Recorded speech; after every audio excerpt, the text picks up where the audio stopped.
इस टॉपिक पे यार बहुत ज़्यादा कमेंट आ रहे थे कि भैया कोई ऐसे 10 से 12 क्वेश्चन बता दो जिसको मैं कर लूँ और मैथमेटिक्स 2 का पेपर देके आ जाऊँ और आराम से पास हो जाऊँ। ठीक है, अब आप अगर मेरे से बोलते हैं ना कि भाई कोई सा और दूसरे सब्जेक्ट थ्योरी सब्जेक्ट के अगर ऐसे 10 से 12 क्वेश्चन दे दो जिसको करके मैं पास हो जाऊँ, मैं आराम से दे देता, बट मैथमेटिक्स 2 में वो नहीं कर सकता मैं। ठीक है, तो क्वेश्चन नहीं दूंगा, बट मैं आपको 10 से 12 ऐसे टॉपिक लेके आया हूँ जिसको हर एक यूनिट से आपके 2 से 3 टॉपिक रहेंगे, इनको अगर आप कर लेते हो आराम से आप पास होंगे।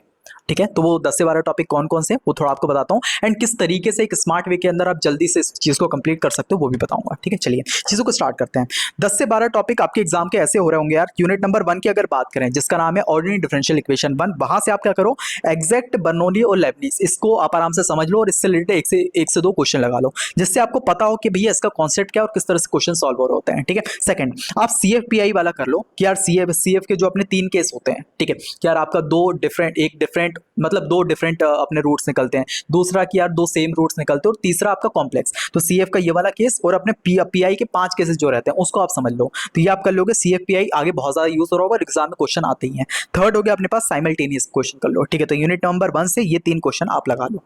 ठीक है, सेकंड यूनिट से आप second order PD with variable coefficient इसका कर लेना, एंड उसके बाद वेरिएशन ऑफ पैरामीटर बस कर लेना। ठीक है, तो ये आपके सेकंड वाली यूनिट से ये 2 क्वेश्चन, 2 टॉपिक्स। ठीक है, उसके बाद यूनिट नंबर 3 की बात करें, इसमें आपका फॉर्मेशन ऑफ PD वाला टॉपिक कर लेना, एंड सेकंड आपका चारपेट मेथड आप कर लेना। ठीक है, ये 2 आप कर लेना यूनिट नंबर 3 से। यूनिट नंबर 4 की अगर बात करें, इसके अंदर आपको क्या करना है, जो ज्यादातर पूछे जाते हैं आपके पास ये रहता है कॉची राइमन, जिसको अपन CR रिलेशन भी बोलते हैं, ये आप कर लेना एनालिटिक फंक्शन। एंड सेकंड हो गया अपने पास हार्मोनिक फंक्शन, हार्मोनिक कॉन्जुगेट। ये बहुत ज्यादा एग्जाम में क्वेश्चन पूछ जाते हैं, बिल्कुल ही सिंपल है। ठीक है, एंड लास्टली अपना रेसिड्यू थ्योरम, तो ये आपका यूनिट नंबर 4 से हो जाना चाहिए। ठीक है, एंड यूनिट नंबर 5 की बात करें, इसमें ग्रेडियंट, डाइवर्जेंस और कर्व, एंड साथ में गॉस, स्टोक्स और ग्रीन।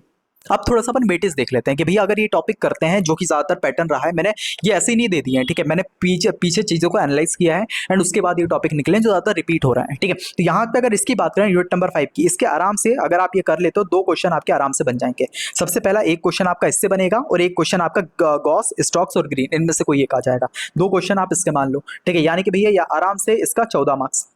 ठीक है, ऊपर चलते हैं। यहाँ की अगर इसकी बात करें ना, तो ये 3 में से आपको आराम से कोई सी एक क्वेश्चन तो आपको दिख रहा होगा। ठीक है, तो एक क्वेश्चन यानी कि यहां से 7 मार्क्स। ठीक है, उसके बाद यहां आते हैं, इसमें से भी आपका एक क्वेश्चन आराम से बन जाएगा, यानी कि यहां से भी आपके 7 मार्क्स, एक क्वेश्चन मिनिमम लेके चल रहा हूं। ठीक है, तो ये अपना 7 मार्क्स। उसके अलावा यहां पे आ गए अपन लोग, तो यहां से भी अपना एक क्वेश्चन वेरिएशन ऑफ पैरामीटर या इसमें से आ जाएगा, तो ये भी अपने एक क्वेश्चन यानी कि 7 मार्क्स। ठीक है, और ऊपर वाले की बात करें, यहां से आपके 2 क्वेश्चन पक्के हैं, तो ये हो गए अपने 14 मार्क्स। ठीक है, अब देखो गिनते हैं अपन लोग, ये अपना 14 मार्क्स हो गए, 14 7 हो गए अपने टोटल 21। ठीक है, उसके बाद 21 7 28, 28 7 अपने हो जाएंगे 28 और 7 कितने 35। ठीक है, एंड लास्टली अपन 2 क्वेश्चन ये भी कर लेते हैं, तो आराम से 50 मार्क्स। अब मान लो मुश्किल से गिरी गिरी हालत में 50 में से आप आराम से कितने का कर लेते हो यार, 30 का करके आ जाते हो, 2 क्वेश्चन और छोड़ देते हो। ठीक है, आप आराम से पास हो जाओगे इसके अंदर। ठीक है, तो ये थोड़ी सी चीजें आपको करना है कि यार हर एक यूनिट से आपको ये वाले जो टॉपिक है इसको मस्ट कर ही लेना है। ठीक है, तो एक बार मैं वापस से कर देता हूँ, यूनिट नंबर 1 के 3 टॉपिक, यूनिट नंबर T के ये 2 topic, unit number 3, unit number 4 and unit number 5। ठीक है, अब इसमें इसका एक स्मार्ट तरीका बताता हूँ किस तरीके से आप कर सकते हो। ठीक है, क्योंकि अभी ये स्मार्ट तरीका इसलिए है क्योंकि मैंने जो अपना बैच बनाया वो इसी तरीके के लिए बनाया है। ठीक है, ये एक प्रमोशन नहीं है यार, ये आपको बताने वाला है। ठीक है, कि यार किस तरह से आप ये चीज को कर सकते हो लास्ट मोमेंट पे भी। ठीक है, सबसे पहली चीज कि यार अभी आप क्या कर सकते हो, ये जो मेरा मैथमेटिक्स का बैच है ये कब तक आप ले सकते हो पता है, ये आप ले सकते हो आराम से बोल सकते हैं 25 तारीख तक, 25 जुलाई तक। ये क्यों, क्योंकि पता है 25 जुलाई के आपके पास सिर्फ 9 दिन का टाइम बचेगा और उसमें कोई मतलब ही नहीं है इसको लेने का। बट अगर आपके पास अभी 10 से 15 दिन का टाइम बचा है, आप आराम से इसका यूटिलाइजेशन करके ये जो टॉपिक पता है इसको कर सकते हो। ठीक है, अब कैसे करोगे यहाँ पे, जैसे क्या होगा, जैसे मैं मान लो मैं अपने बैच पे जाता हूँ। ठीक है, ये अपने बैच पे आ गए, बहुत सारे बच्चों ने देखा भी होगा, जिसने नहीं देखा उनके लिए बता रहा हूँ। ठीक है यार, जिसने भी अभी तक परचेस नहीं किया है या फिर सोच भी रहे हैं कि यार भैया कैसे करें अब लास्ट मोमेंट पे, उसका तरीका आपको बताता हूँ। ठीक है, तो सिंपली अपन को कोर्सेज सेक्शन में जाना है, यहाँ पे अपना जो कोर्स है इस पे क्लिक करना है। ठीक है, और यहाँ पे अब लॉगिन है इसलिए कंटिन्यू पे क्लिक करना है। ठीक है, अब देखो यहाँ पे मैंने सबसे पहला टॉपिक कौन सा बोला, सबसे पहला टॉपिक आपसे बोला कि मान लो इधर आ गए।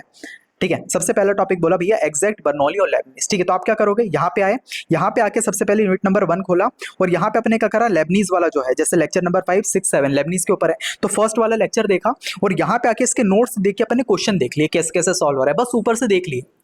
ठीक है, कुछ क्वेश्चन प्रैक्टिस की और बाकी जो है अपने यू करके देख लिए नॉर्मली। उसके बाद अपन क्या है, बर्नौली पे आए, बर्नौली यहाँ तक किया और बर्नौली के नोट्स देख लिए। ठीक है। अब इसका यूज कैसा होगा कि यार जो फर्स्ट लेक्चर होगा ना उसके अंदर मैंने प्रॉपर कॉन्सेप्ट बताया और बाकी की जो लेक्चर है वो प्रैक्टिस क्वेश्चंस हैं। ठीक है, तो फर्स्ट लेक्चर अपन ने देखा, कॉन्सेप्ट को समझा एंड उसके बाकी के लेक्चर समझ के क्या कर लिया अपन ने, प्रैक्टिस कर ली क्वेश्चंस की। ठीक है, नोट्स उठाए, अपन ने देखे क्वेश्चन ये हो रहा है, अब जो नहीं बन रहा है उसका अपन ने क्या कर लिया, लेक्चर देख के समझ लिया उसको। ठीक है, और जो बन रहा है अपन ने बस सॉल्यूशन से कर लिया। ठीक है, तो ये प्रॉपर चीज रहेगी। यहां से इसी तरह अपन क्या करेंगे, सीएफपीआई के केसेस भी वाले, जैसे case number 1, case number 2, case number 3, 4 और 5, ये पीआई के केसेस हैं। ठीक है, और सीएफ के केसेस क्या है, यहाँ पे जो सीएफ वाला है ये वाला बेसिक्स वाला, इसके अंदर सीएफ भी कंप्लीट है। ठीक है, तो इस तरह से अपन ये कर लेंगे। और साइमल्टेनियस वाला टॉपिक ये रहा, तो इसके अंदर 5 लेक्चर है। तो फर्स्ट लेक्चर देखा, समझ लिया साइमल्टेनियस किस तरह सॉल्व होता है, बाकी इधर आके नोट्स देखे और पूरा का पूरा पढ़ लिया।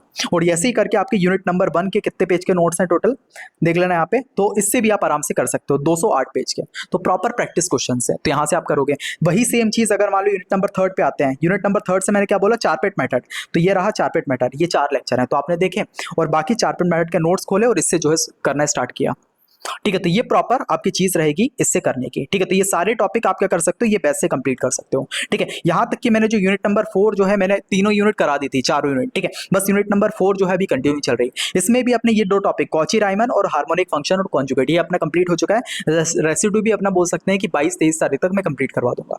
ठीक है, तो ये प्रॉपर चीज है आपकी यूनिट नंबर 4 की भी। ठीक है, तो यहाँ पे अपना ये पूरा बैच कंप्लीट है। ठीक है, तो अगर आप चाहते हो कि भैया सिर्फ एग्जाम के लिए पढ़ना है तो आपको ये वाला प्लान निकाला है 399 फॉर 2 मंथ्स, तो 2 मंथ के लिए आप आराम से पढ़ सकते हो। इसके अलावा अगर चाहते हो कि अगर बैक आ गई भैया, तो क्योंकि अभी लास्ट में पढ़ा, अगर बैक आ गई तो उसके लिए तो आप 100 रुपीज देके ये वाला भी प्लान ले सकते हो 6 मंथ का। तो ये प्रॉपर चीज रहेगी। क्या क्या चीजें रहेंगी इसके अंदर, लेक्चर पूरे मिलेंगे, लेक्चर कम से कम 150 प्लस है, तो हर एक क्वेश्चन की प्रैक्टिस मैंने आपको कराई है उसके अंदर। उसके अलावा आपको नोट्स मिल जाएंगे हर एक चीज के।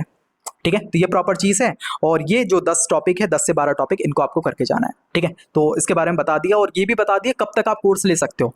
अगर ऐसा होगा ना कि भाई मैं अपनी तरफ से बता रहा हूँ, अगर आप 25 तारीख के बाद लेते हो ना तो कोई मतलब नहीं है। ठीक है, वो अपने रिस्क के ऊपर कि भाई, क्योंकि मैं बोल रहा हूँ मैथमेटिक्स 2 के अंदर कम से कम नहीं तो आपको 15 दिन का टाइम देना पड़ेगा। अगर 15 दिन भी नहीं है, मतलब 10 या 8 दिन का टाइम बचा है तो मत करो, क्योंकि क्या ही पढ़ोगे। क्योंकि आपके पास मान लो अपने 25 तारीख को कोर्स लिया, 28 तारीख को फिजिक्स का पेपर है, कैसे पढ़ लोगे। ठीक है, पहले तो फिजिक्स पढ़नी पड़ेगी, उसके बाद 3 दिन में क्या कर लोगे।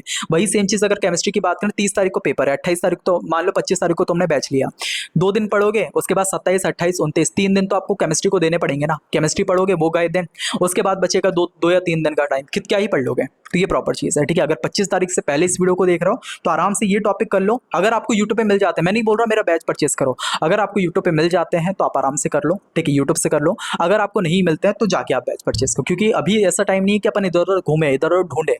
अभी है कि एक जगह अपन को रिसोर्सेस मिल जाए, वहां से पढ़ लें, इसलिए बताया। ठीक है, और ये चीज बोलूंगा as a big brother, as a senior, कि यार भाई किसी भी सब्जेक्ट में तुम डील कर लेना, मैथमेटिक्स 2 और ईडी के अंदर मत करना। मैं M1 और B तक की बात करता हूँ, उसमें भी कर लो, वो आगे निकाल लोगे, बट M2 और ईडी इन सब्जेक्ट को मैं चाहता हूँ इसी सेमेस्टर के अंदर निकाल लो आप।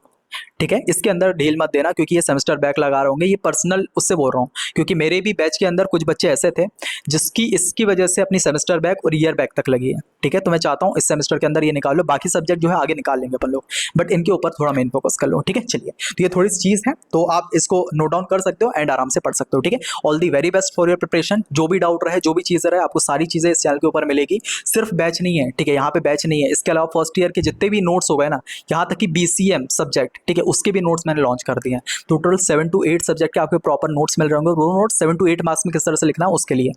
ठीक है, तो वो सब चीज़ें। उसके अलावा लेक्चर नहीं करवा पाए, इसलिए मैं नोट्स करा रहा हूँ। लेक्चर्स भी आपके हो रहे होंगे, बट अभी जल्दी में क्या हो सकता है, जल्दी में नोट्स बन सकते हैं, तो आपके पूरे नोट्स कंप्लीट हैं। कुछ लेक्चर्स भी आपको मिल जाएंगे, इंजीनियरिंग केमिस्ट्री हो गया, BC हो गया, ठीक है, एंड बहुत सारी चीज़ें, एग्जाम की स्ट्रेटजी, सभी चीज़ आपको इस चैनल पे मिल रही होंगी। ठीक है, तो आप इस चीज़ का फायदा उठाओ। इंपॉर्टेंट टॉपिक्स को जो सीन रहता है ना, आपको सिंपली क्या जाना है, चैनल के ऊपर जाना है। यहाँ पे मैं बता भी देता हूँ, ठीक है, किस तरह से इंपॉर्टेंट टॉपिक्स ढूंढोगे। सिंपली आपको क्या करना है, अपने यूट्यूब के ऊपर जाना है, वहाँ पे अपना चैनल है, ठीक है, लास्ट मोमेंट इंजीनियर, इस पे क्लिक करना है, व्यू चैनल पे जाना है, ये अपना चैनल खुल गया। प्लेलिस्ट सेक्शन में जाओ और यहाँ पे आपके पास प्लेलिस्ट दिखेगी, फर्स्ट ईयर इंपॉर्टेंट टॉपिक्स की है, इस पे क्लिक करो, आपके सारे ईयर सारे के सारे सब्जेक्ट के इंपॉर्टेंट टॉपिक्स यहाँ मिलेंगे। ठीक है, तो जाके इस रिसोर्स का फायदा उठाओ, बहुत इंपॉर्टेंट है। ठीक है, अब लास्ट मोमेंट का टाइम बचा, अच्छे से पढ़ाई करो। ठीक है, चलिए, all the very best for your preparation. मिलते हैं नेक्स्ट वीडियो में।